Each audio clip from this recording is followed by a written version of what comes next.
There is a feature in a synagogue just above the Holy Ark and in front of the 10 Commandments that are normally housed there hangs a lamp.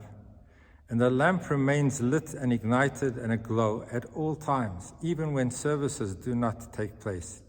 And it's normally a red lamp because it represents the fire that burnt in the temple, about which we read this coming Shabbat. Eish tamid tukad al mizbeach lo tichbeh. On the altar in the temple and in the sanctuary, there burnt one fire that was never extinguished. It wasn't burning for a particular purpose. Something had to be consumed on that fire. Just the fire for the fire's sake. It had to constantly be burning. In what it represents in our own lives, and particularly at a time when we don't have a physical temple, is that we aspire to be sanctuaries of Hashem. We ourselves can be that conductor of spiritual energy. And in our mini sanctuary, we have an altar.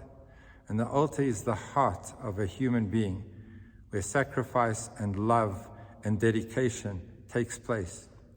And we symbolically are seeing that this heart of ours, this altar in our personal temple, has to have a fire that remains aglow at all times.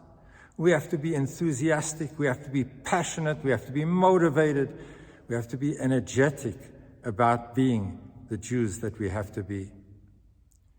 And that fire has to remain burning at all times, not just when we're in the mood, and not just when somehow we're excited about it and inspired, but tamid, at all times, when we're naturally happy and we're feeling not so happy, in the dark times, in the light times, in the winter, in the summer, in all the conditions of life.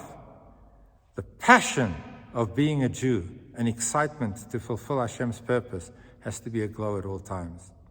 And the Talmud Yerushalmi actually spells it out and says, even on the holy Sabbath, keep the fire aglow. Even when there is a state of impurity, keep the fire aglow. And even when you're traveling from one place to another, the fire on the sanctuary's altar had to always be burning. And as the commentaries explained, that even when they traveled, there was a copper bowl that facilitated the fire to burn even as they traveled from place to place. And everything is also symbolic. Because even on Shabbos means even when we feel so naturally inspired by the environment and by the events around us, it's Shabbos after all, it's a holy day. Do we need to have that passion and excitement when we are surrounded by connectedness of Shabbos? Yes, says the Talmud Yerushalmi.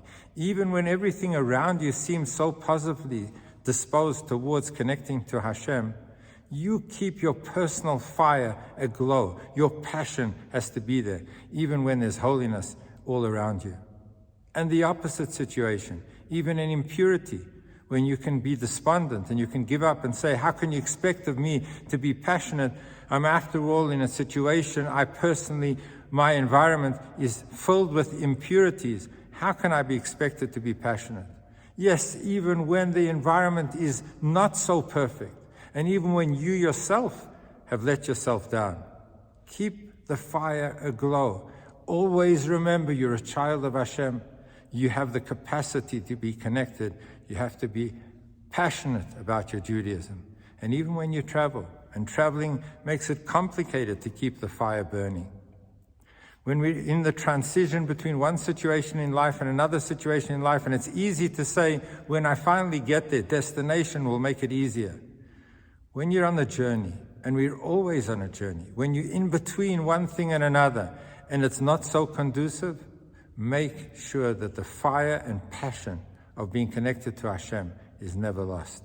Eish tamid tukad al mizbeach lo tichbeh. Let us keep the fire of Judaism aglow at all times, everywhere. Good Shabbos.